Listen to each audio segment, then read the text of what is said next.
deep within the jungle. We're talking about a civilization discovered in the middle of a rainforest. Cryptic remains of a lost civilization, one that spanned a continent for more than 1,000 years.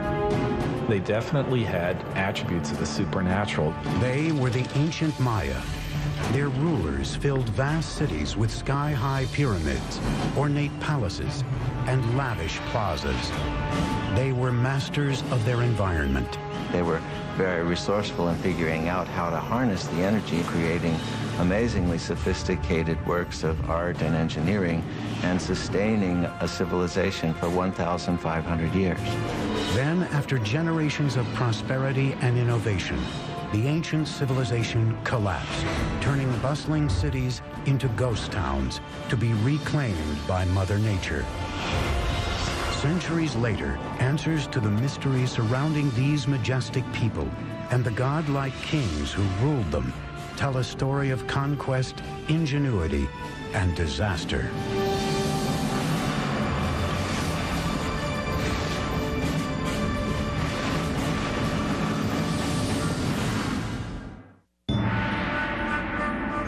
(869 AD), in the lowlands of the Guatemalan jungle, the Maya are becoming desperate.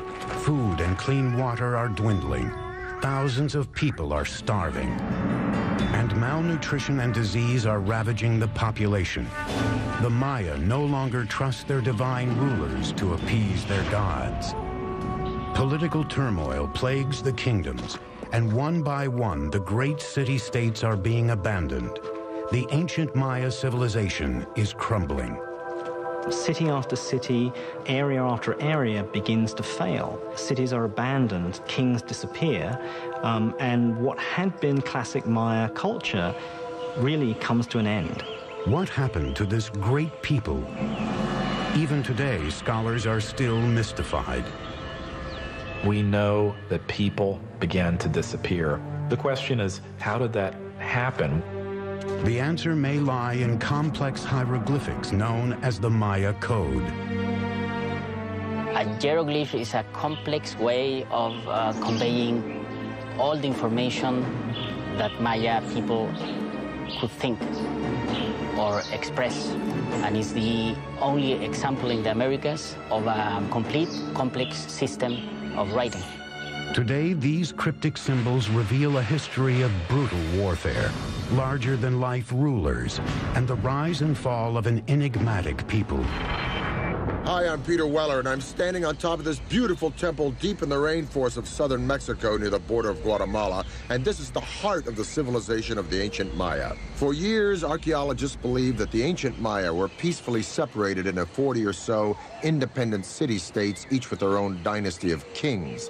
For what we could tell, there seemed to be trade, communication, but there didn't seem to be any particular imperial aggression motivated by a thirst for land or power outside of a king's own territory.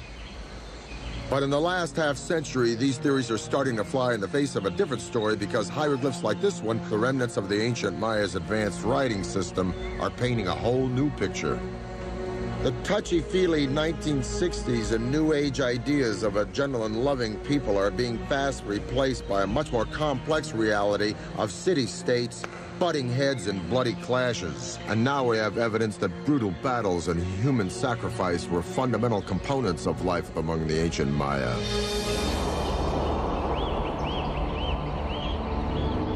But the evolution of the Maya civilization into this complex network of city-states didn't happen overnight. The Maya came into existence probably a couple of thousand years before Christ.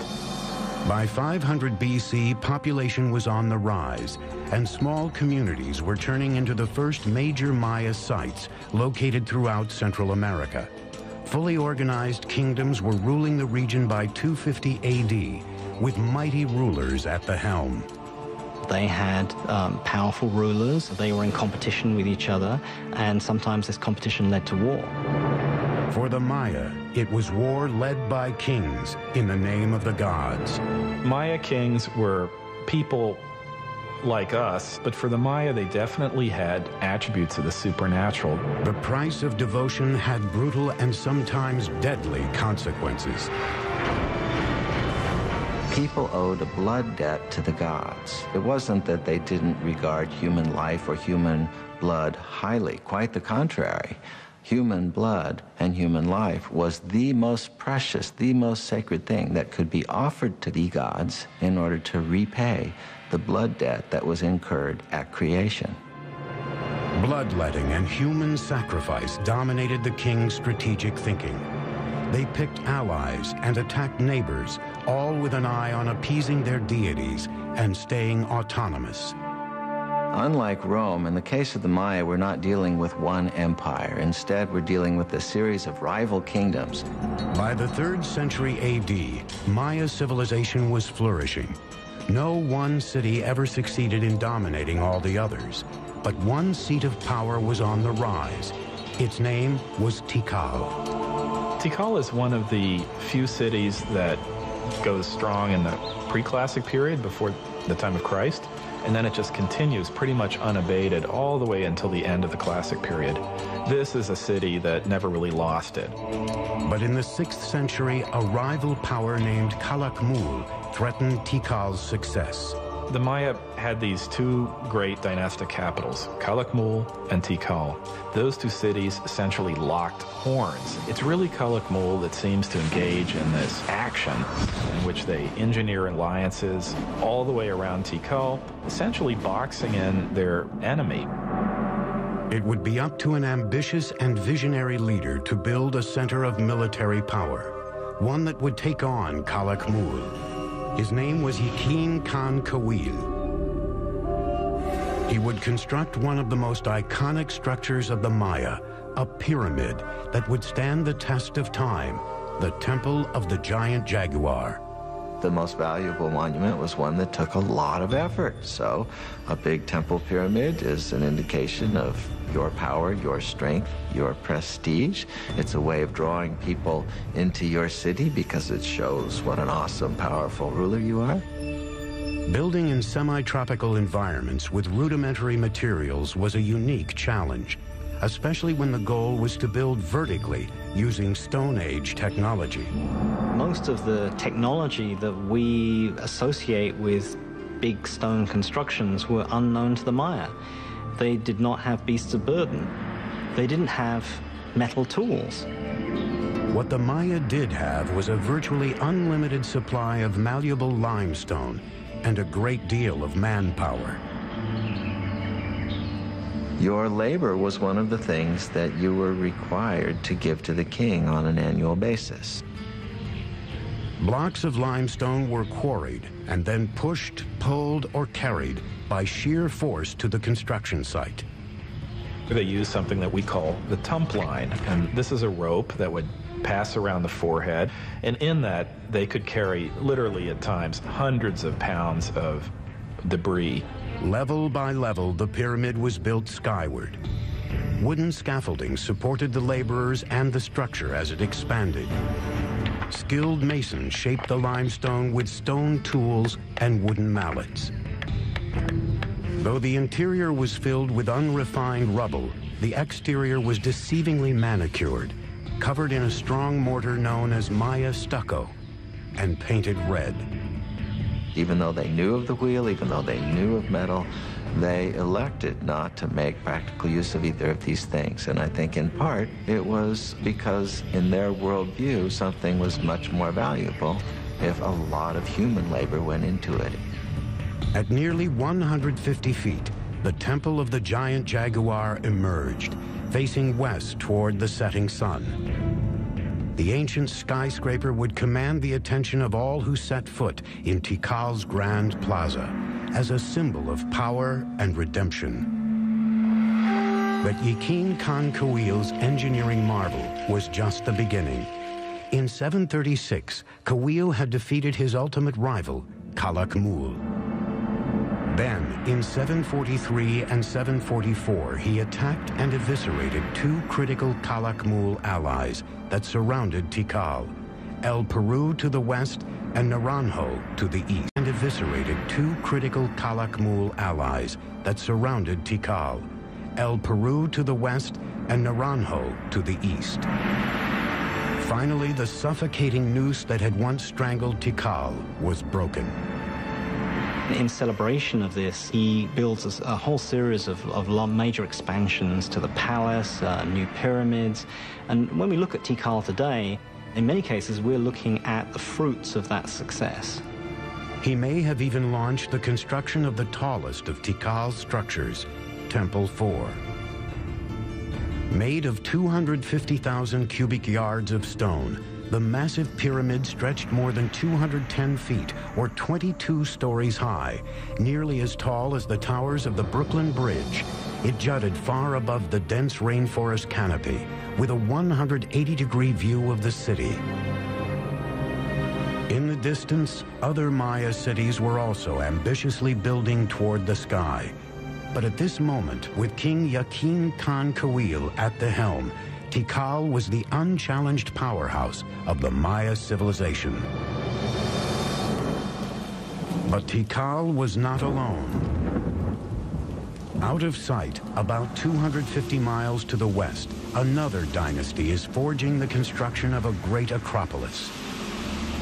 There, in the 7th century, a king with a vision would emerge. He would turn one of the wettest cities in the world into a mecca of New World architecture.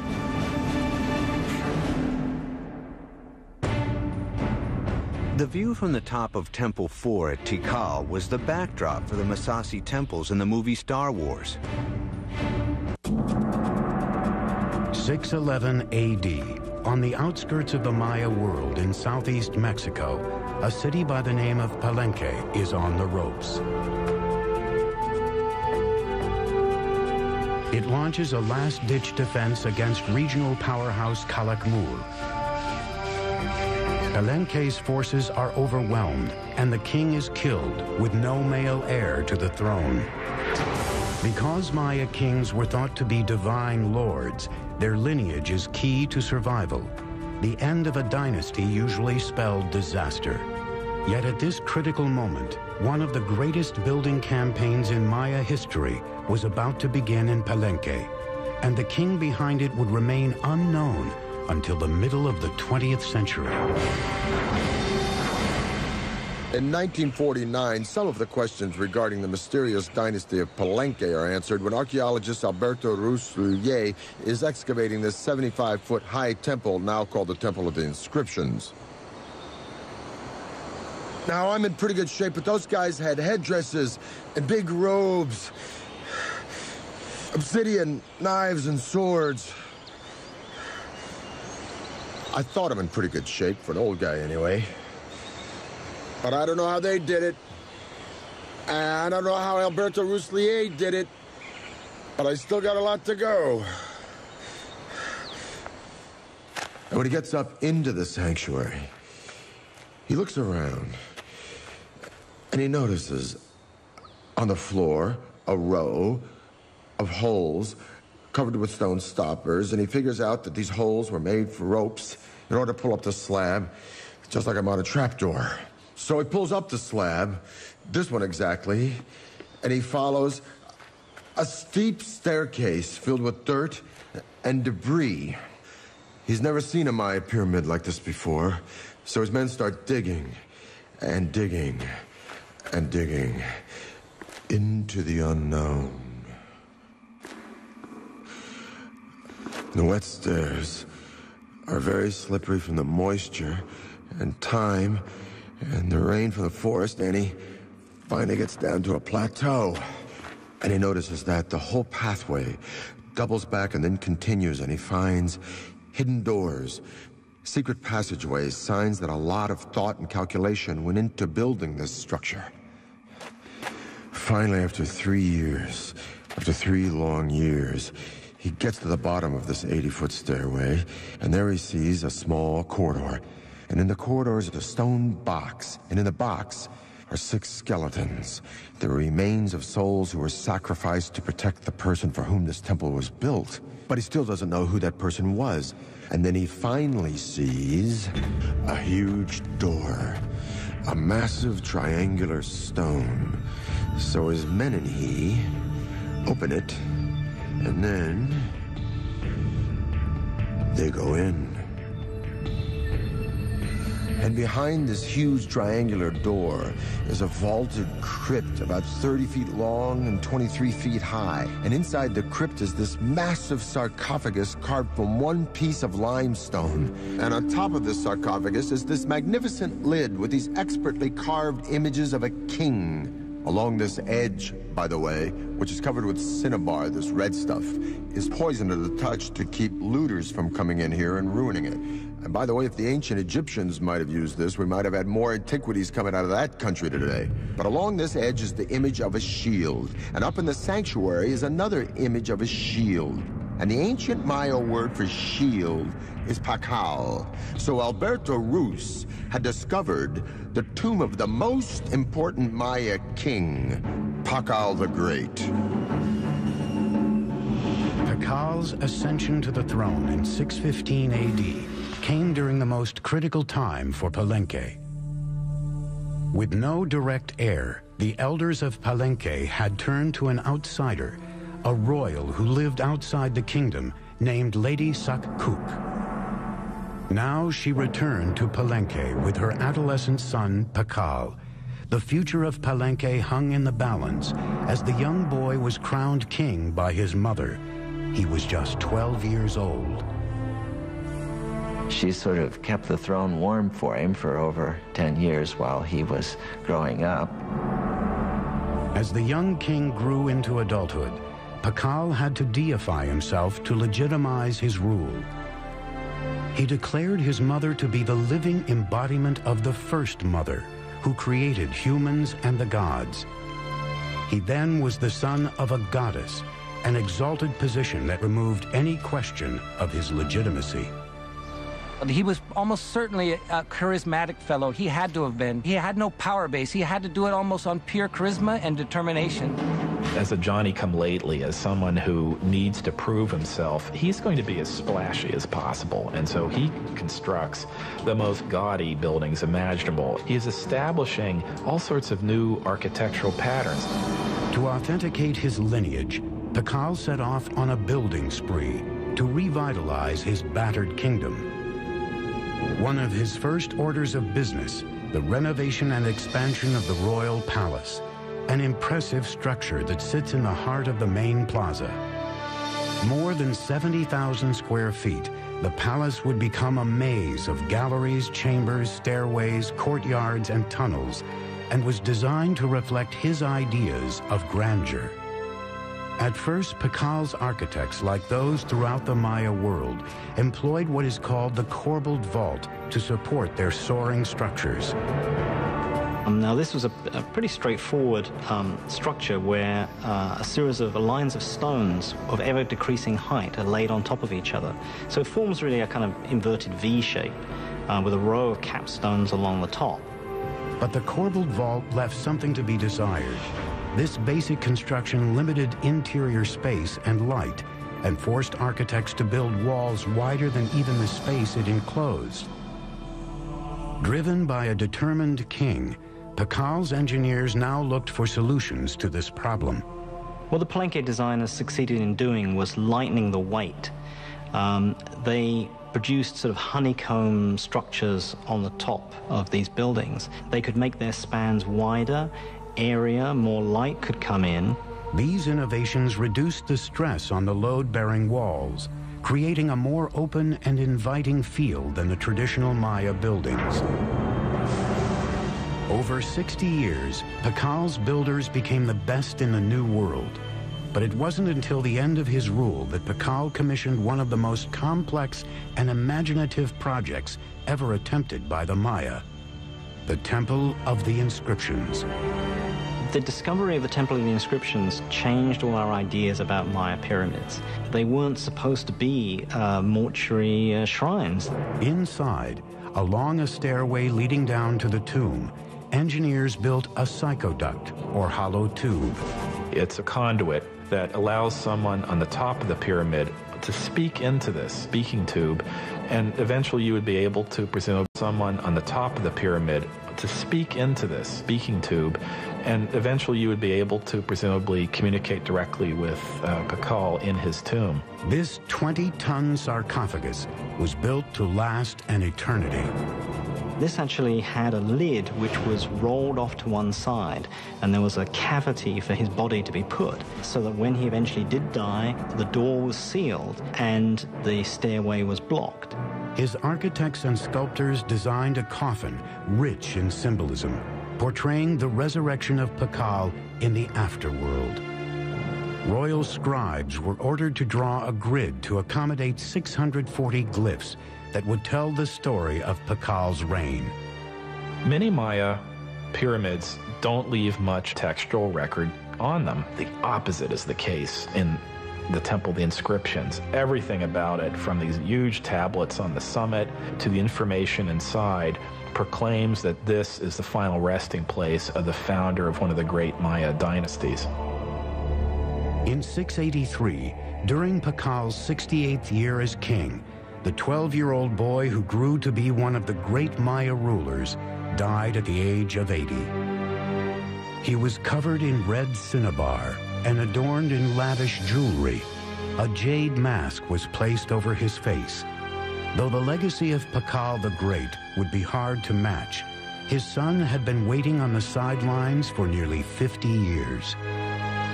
With the clock ticking, he would launch a series of building projects harnessing the laws of physics and Mother Nature. In 1985, Pakal's burial mask was stolen from a museum in Mexico. Fortunately, 4 years later, the mask was recovered. 684 AD. The mighty King Pakal has engineered Palenque to be one of the finest Maya capitals ever known. After 68 years on the throne, his body is buried in a tomb that rivals those built for the Egyptian pharaohs. Now it is up to his son to build upon his father's legacy and cement his own reign. His name was Khan Balam. Pakal was the founder of a dynasty, but his son was a great consolidator. He was someone that was going to make sure that that dynasty would continue.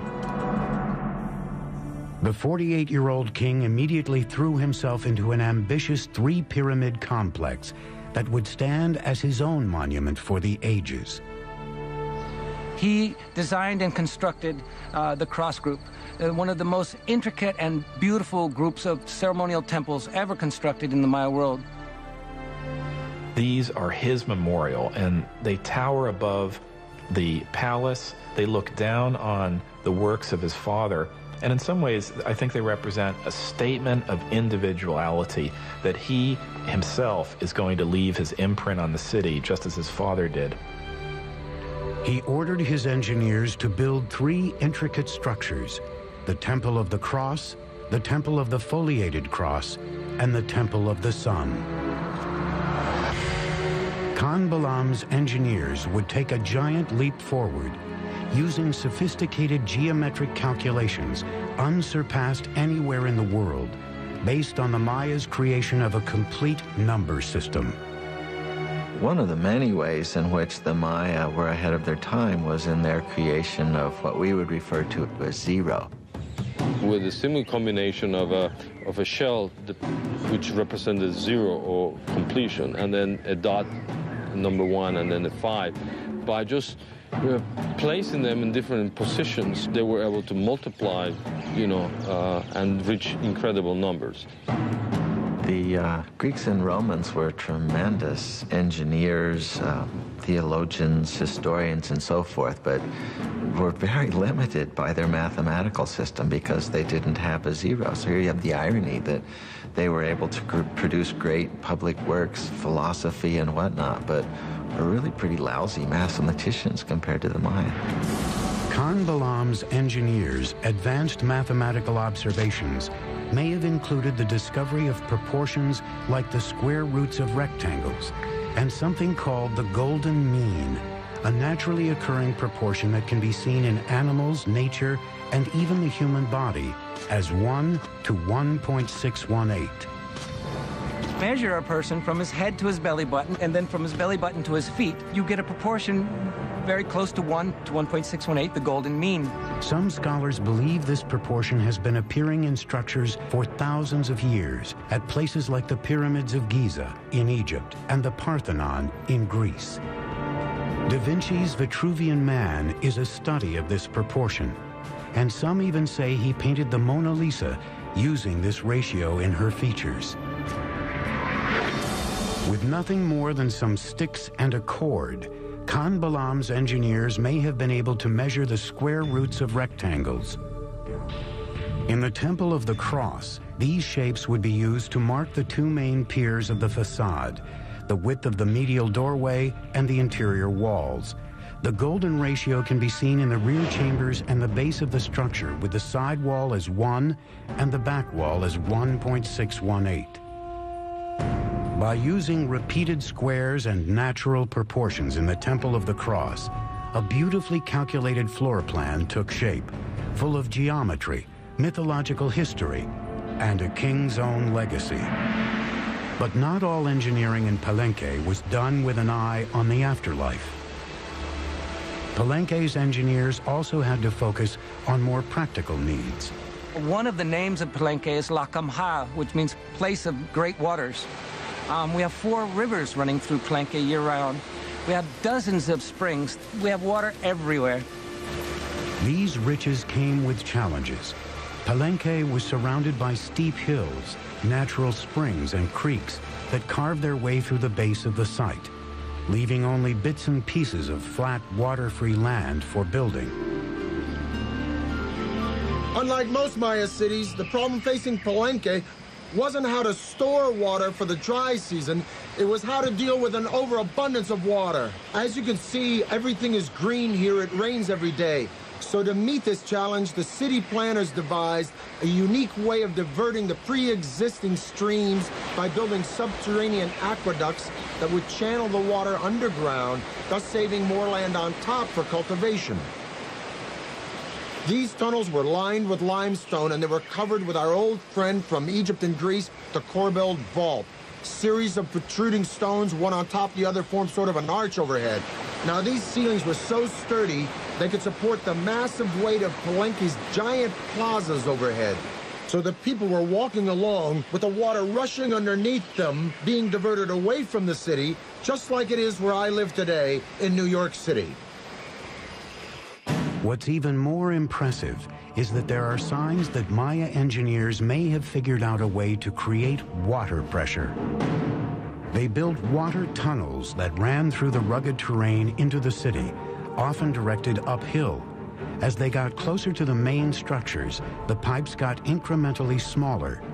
Like Roman fountains, the water pressure gained momentum as it coursed through increasingly narrower tunnels, eventually allowing for running water throughout Palenque's buildings. We have beautiful systems of sweat baths and swimming pools and aqueduct. In its day, it would have rivaled any of the Roman aqueduct systems. We don't see this use of water pressure anywhere else, and it doesn't appear again until the Spanish bring the technologies with them. Together, Khan Balaam and his father Pakal ruled Palenque for nearly 100 years, pushing Maya engineering to a level never seen before. The future seemed bright for this city on the rise. But its years of glory are about to come to a sudden end. Something is happening in the Maya world that will cause the classic city-states to implode. The Maya had developed the concept of zero by the 4th century AD, but the Europeans wouldn't understand the concept until 800 years later. By the 8th century, Palenque, Tikal, and the other kingdoms of the Maya world were expanding across the continent. Tall pyramids, unparalleled city planning, and sumptuous royal palaces advertised the glory of the great kings. Then, suddenly, these cities began to unravel, one after another. Cities began to unravel, one after another. Royal sculptors stopped carving their monuments with historical information, and kings halted their construction projects. Maya civilization had plunged into darkness. It's not that the entire Maya lowlands is abandoned overnight. It's that, one kingdom falls here and another one 10 years later falls over here, then another one over here. The causes of the Maya collapse remains a great debate among scholars. We're really talking about a society that was pushing itself to the limits. There is no one single explanation for this implosion, but scholars seem to believe that environmental catastrophe led to a full-blown meltdown for the Maya civilization. The soil no longer produced crops, thus lack of food and polluted water produced malnutrition and disease. The Maya could no longer count on their kings to intercede with their gods because their great society was in a death spiral, and their kings, so long counted on for guidance and prosperity, were powerless to stop it. So sadly, but slowly and surely, the people voted with their feet, and the ancient Maya left their beautiful cities forever. There were no signs of mass graves. They did not vanish. Where did the millions of Maya go? If you wanted to go where it was happening, you moved north. Go north, young man. The cities that die in the south, and that's the only way to describe it, is they just go into oblivion, are never really replaced. But there are locations all around the Yucatan Peninsula where the cities not only thrive, but they begin to grow explosively. This growth was enhanced by an elaborate network of causeways called sacbés, or white roads. The sacbés weren't just local transport. They were emblems of the great political power of two allied cities that had the wherewithal to create this magnificent royal procession way between their two kingdoms. As much as 60 miles long in some places, they were a marvel of engineering. They would place huge rocks on both sides of the causeway and then fill in whatever was in between with cobbles and unfinished rocks and stones, and then they cover all this surface with stucco. Nice plaster, and then upon it, they create this smooth surface. In the Yucatan Peninsula, the sacbés often charted a course through the rough terrain in perfectly straight lines. It's not easy to cut a line 60 miles that doesn't deviate even a degree. I would really like to know what instruments they use. We have no record of it. These causeway systems allowed for rebirth, movement, and trade in the north. And it is there that the ragged survivors of the southern lowlands hope to find a second chance, in a Yucatan city called Chichen Itza. Chichen Itza came to be the largest and most powerful city from about 800 to 1050 or so that had a real knack of being a big tent. So it was a very cosmopolitan place, and I'm sure it traded handsomely on that reputation. One of the buildings unique to the site was El Caracol, an astronomical observatory. The Maya were obsessed with both time and the stars and spent centuries looking to the sky for answers. The Maya probably had something called a gnomon, which is a series of two crossed bars, and by looking at the intersection of those two bars, they would be able to focus on something. With just basic tools, the Maya were able to track the movement of the stars and planets and the passing of time. Like Stonehenge, this was a place where people could make solar and lunar observations. The staircase in the front of the building faced 27.5 degrees northwest, out of line with other structures, but in almost perfect alignment with Venus's most northerly position in the sky. It was closely aligned with the celestial bodies and occurrences, such as the movement of Venus and the solstices. In the higher tower of the building, 3 openings survive today. They are small, narrow, and irregularly placed, but they align along astronomical sight lines.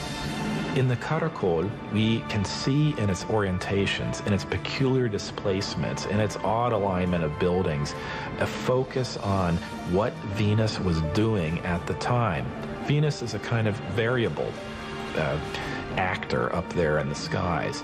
Sometimes it moves in this direction, sometimes it moves in that direction. The caracol seems to be about looking at Venus when it's come to the end of a certain kind of motion.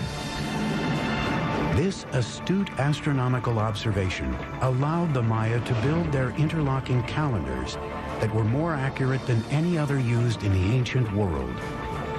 The Maya had two calendars, one ritual and then, the solar calendar that is very, very similar to what we use in the Western world.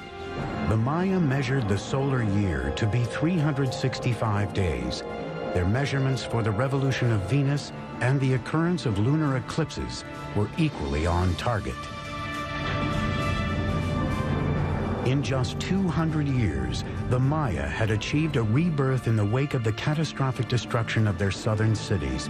But now the North would face an even deadlier enemy, one that was capable of annihilating the Maya while leaving their cities intact. Chichen Itza is renowned for its well of sacrifice. It is said that humans and precious objects were tossed into the sinkhole as offerings to the rain god Chaac. In the 9th century, the classic Maya cities suddenly and mysteriously collapsed, ending the era of greatest prosperity and growth. Rebirth in the north gave the Maya an opportunity to combine astronomy and engineering on an unprecedented scale. At Chichen Itza, signs of continuing obsession with the skies left a permanent mark on Maya architecture. The cornerstone of Chichen Itza was the 98-foot El Castillo, or the castle, built in the 9th or 10th century. The 365 steps equal the number of days in the Maya civil calendar. 52 panels on each side represented the Maya's 52-year cycle. 9 terraced levels equaled the 18-month Maya solar calendar. And the temple's axis was perfectly aligned so that specific shadows were cast twice a year. For any Maya standing and looking at the northwestern sector of the Castillo, they would see a balustrade and then a combination of shadows and the sun hitting that part just before sunset. And then several triangles form. And then at the very bottom of this balustrade, you have a nice carved serpent head, a snake coming down from heaven. And that is indicating the arrival of the rainy season. The Maya saw this phenomenon as a manifestation of the deity Kukulkan, the feathered serpent. The Mayas were able to actually record, the equinox. That day in the year where night and day, last the same. Every year, March 21st, you see the descent of Kukulkan. Surrounding El Castillo, the civic buildings took on a new characteristic: spaciousness, with a broad open plaza, temples, marketplaces, a ball court, and colonnades. So the colonnade hall not only housed the feasting events, but maybe individuals were brought into the plaza. The general public was probably invited, depending on the individuals were brought into the plaza. The general public was probably invited, depending on the occasions, to come to the plaza and witness the arrival of this, traders, the merchants. Greek or Roman in appearance, these round columns were used as a new type of structural support and were an architectural first in the Maya world. The benefit of a column is that it allows you to create flat roofs. You're not investing all of your energy in creating stone buildings that are going to be containing corbel vaults, which may or may not collapse. The columns were simple in design. Round drums were placed one on top of the other, filled with rubble in between. A square section was placed at the top, and then flat rooftops made of stucco and wood were added to form expansive covered interiors. It involves people more openly in the life of the building and of what's happening within it than would have been possible with Maya pyramids of the full classic period. Those pyramids are mostly about exclusivity. It's about showing a space, holding it up high, but allowing very, very few people to look into it. The open column structures are much more inviting. But the welcoming atmosphere didn't last long. After more than 200 years of domination over the Yucatan, Chichen Itza suffered a fate similar to its neighbors in the south. It mysteriously collapsed. When the Spanish arrived on the shores of the Yucatan Peninsula in 1517, every large cosmopolitan center of the Maya world had been abandoned. Even so, a splintered Maya civilization living in small villages across the countryside put up a sustained fight against the conquistadors. They proved difficult to conquer because rather than taking a king captive or an emperor, as they did with the Aztec, they had to conquer one village at a time. And once they moved on to the next village, there'd be one behind them that would then begin to rise in revolt. Maya warriors killed conquistadors by the thousands, but their weapons proved useless against a more potent enemy: disease. Within 100 years, 90% of the population of the New World was gone. The Maya who survived faced further persecution. Friar Diego de Landa had been sent from Spain to convert the Maya to Christianity, and he ruthlessly enforced his religious teachings. Diego de Landa was a young idealist who came to the New World trying to save souls, trying to win converts to what he referred to as the one true faith. But the Maya didn't believe that they should instantly and forevermore reject all of their own beliefs. On July 12, 1562, Landa ordered an auto de fe, or burning of the Maya texts, believing they were the writing of the devil. This was the end of thousands of years of accumulated knowledge of Maya civilization, one of the great tragedies in human history. In a lucky twist of fate, 4 codices survived the inferno and wear and tear of time. By the 19th century, some of these books that happened to escape the clutches of these friars and their destructive urges began to make their way into public attention. Today, their survival story is just another mystery in the complex history of the Maya. The fact that they were able to sustain an urban civilization in the rainforest for 1,500 years through all sorts of logistical and other challenges is one that we should admire and one from which we can stand to learn a great deal. Just as the Maya looked from the ground to the sky for guidance, we are now looking from the sky to the ground for answers. In recent years, NASA and the University of New Hampshire have been experimenting with remote sensing technology to see if they can determine where undiscovered cities might be hidden. Mounds of earth covered in trees that appear on readings may actually be ruins of ancient cities that have not been touched for centuries. More answers to the Maya mysteries may be right beneath our feet. Maya archaeology is just beginning. There are innumerable cities, innumerable temples, innumerable settlements that we have not been able to study and excavate. I think we're entering a golden age of Maya archaeology, and I can only see in the next century a time in which this will become one of the best understood civilizations of the ancient world. We now know that the Maya were an innovative and creative and majestic people with their own particular taste for violence. But what is the real allure of the Maya? What is this mystique that draws generation after generation the world over to this complex and sophisticated civilization? Is it the architecture with its serene palaces and temples, or the intricacies of hieroglyphs and art in a complex writing system? Or is it the astounding comprehension of astronomy and mathematics with the concept of zero, unparalleled in antiquity? Or is it simply because these remarkable people carved entire cities, not just villages and towns, but magnificent cities, right out of some of the most inhospitable landscape in the entire world? In the rainforest between Honduras and the Yucatan, there are literally hundreds and hundreds of Maya sites that are untouched. In Palenque alone, there are 1,500 buildings that lie unexcavated, including temples larger than that one. And if you consider the archaeological treasures yet to be found in cities like Tikal and Chichen Itza, I say, and I'm sure I'm not alone, that the real allure of the Maya, the real magic and mystique of this civilization, are the mysteries that still lie buried deep within this jungle. I'm Peter Weller for the History Channel.